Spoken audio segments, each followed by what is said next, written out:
What if I told you your favorite apps aren't just competing for your attention, they're competing for your behavior? Every swipe, every notification, every refresh, none of it is accidental. Some of the world's smartest psychologists, neuroscientists, and engineers have spent years studying one simple question. How do you keep someone coming back? The answer has shaped billion-dollar companies, and it may have changed your brain more than you realize. By the end of this video, you'll never look at your phone the same way again. Imagine placing a rat inside a small box. Inside that box is a single lever. Sometimes pressing it delivers food. Sometimes nothing happens. Oddly enough, the rat doesn't stop pressing. It presses more and more. This experiment, developed by psychologist B.F. Skinner, became one of the most influential discoveries in behavioral psychology. The principle was surprisingly simple. Rewards given at unpredictable times create far more persistent behavior than rewards delivered on a fixed schedule. Psychologists call this a variable reward schedule.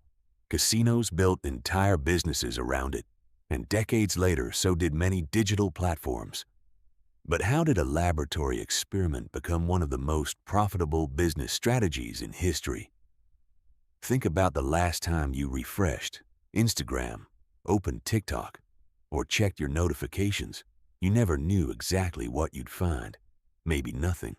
Maybe a funny video. Maybe an important message. Maybe hundreds of likes. That uncertainty is exactly what makes the behavior compelling.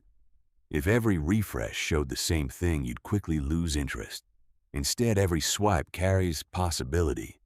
And your brain loves possibility, not because it guarantees a reward, but because it might.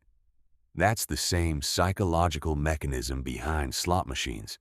The goal isn't to promise excitement. It's to make excitement unpredictable. And unpredictability is remarkably effective at keeping people engaged. You've probably heard people say dopamine is the pleasure chemical. That description is catchy. It's also incomplete. Neuroscientists now understand dopamine as playing a central role in motivation learning and reward prediction. Instead of simply creating pleasure, dopamine helps your brain pay attention to things that might be important and encourages you to repeat behaviors associated with valuable outcomes. One unexpected notification, one viral post, one exciting message can reinforce the habit of checking again later. Notice something important. The strongest effect often comes before the reward arrives. It's the anticipation that keeps you reaching for your phone. And once companies understood that everything changed, think back to how the internet used to work. You reached the bottom of a page. You stopped. You decided whether to continue. That tiny pause gave your brain a chance to make a conscious choice. Then came one deceptively simple invention: infinite scroll. Instead of asking, "Would you like to see more?" the app simply kept going. No breaks, no decision points, just another video, another post, another headline. Behavioral researchers often refer to these moments as friction, small interruptions that make people reconsider what they're doing. Infinite scroll removes much of that friction. The easier an action becomes, the more likely we are to repeat it. One swipe becomes 10, 10 becomes 50, and before you realize it, an hour has disappeared. But endless content isn't the only reason people stay. The next trick is even more personal. Imagine seeing a tiny red circle with the number 1. Your brain immediately asks a question: what am I missing? That feeling has a name. It's called an information gap.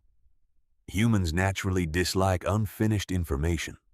When something feels incomplete, our minds keep returning to it until the gap is closed.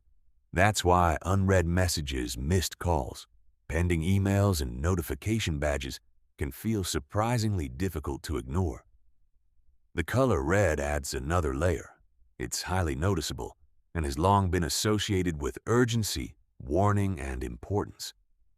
Designers know this. That's why notification systems are rarely accidental. They're carefully tested to maximize visibility, but perhaps the strongest force keeping people engaged isn't curiosity, it's other people. For most of human history, belonging to a group wasn't just emotionally rewarding. It was essential for survival. Being accepted meant protection. Being rejected could have serious consequences. Our brains still carry traces of that ancient wiring. Today, instead of campfires and villages, we have followers, likes, comments, shares. Each one acts as a small piece of social feedback. Sometimes there's a flood of engagement, sometimes almost none. That unpredictability brings us back to the same psychological principle we saw earlier. Variable rewards. Every post carries uncertainty. Maybe nobody notices, maybe thousands of people do. And because you never know, you keep checking. But one platform took this idea further than anyone expected. When people say, "My phone knows me better than my friends," they're usually joking. But recommendation systems have become remarkably good at identifying patterns, not because they understand your thoughts, but because they analyze behavior. How long you watch, what you skip, what you replay, what you search for, even what makes you pause for just a few extra seconds. Each interaction becomes another clue.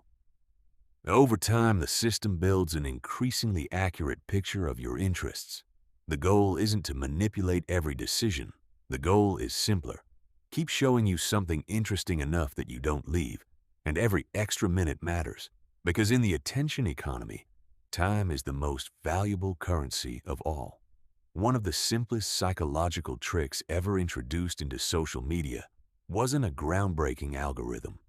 It was a number. Snapchat called it a streak. Miss one day, and the number disappears. Technically, nothing valuable is lost, but psychologically it feels very different. Behavioral economists call this loss aversion. Research consistently shows that people tend to experience the pain of losing something more intensely than the pleasure of gaining something of equal value. Once you've built a 100-day streak, or a 500-day streak, keeping it alive starts to feel more important than whether you actually wanted to open the app in the first place. The app isn't just rewarding you, it's making you afraid of breaking the chain. And that's an incredibly powerful motivator. Now, combine that with another force. FOMO, the fear of missing out. Humans are naturally curious about what other people are doing. Thousands of years ago, paying attention to your social group helped you survive. Today, that same instinct keeps pulling you back to your screen. What if your friends posted something? What if someone replied? What if breaking news just happened? What if everyone else is watching the next viral video except you? Most of the time, nothing truly important happened. But every now and then, something did. And that's enough to keep the cycle alive. The uncertainty itself becomes the habit. Here's where it's important to separate headlines from evidence. Experts don't all agree that ordinary app use should be described as an addiction in the same way as substance dependence. The science is more nuanced. Many researchers instead describe these platforms as highly engaging because they intentionally use principles from behavioral psychology to encourage repeated use. That includes variable rewards, reducing friction, social feedback, personalization, and constant experimentation through A/B testing. None of these techniques force you to stay, but together they can make leaving much harder than you expect.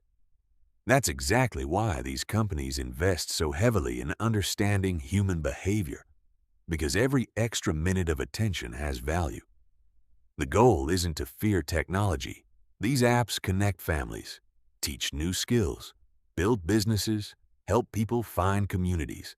They're incredibly useful. The real question is whether you're using the app or the app is using you. Small changes can make a surprisingly big difference. Turn off unnecessary notifications. Remove apps from your home screen.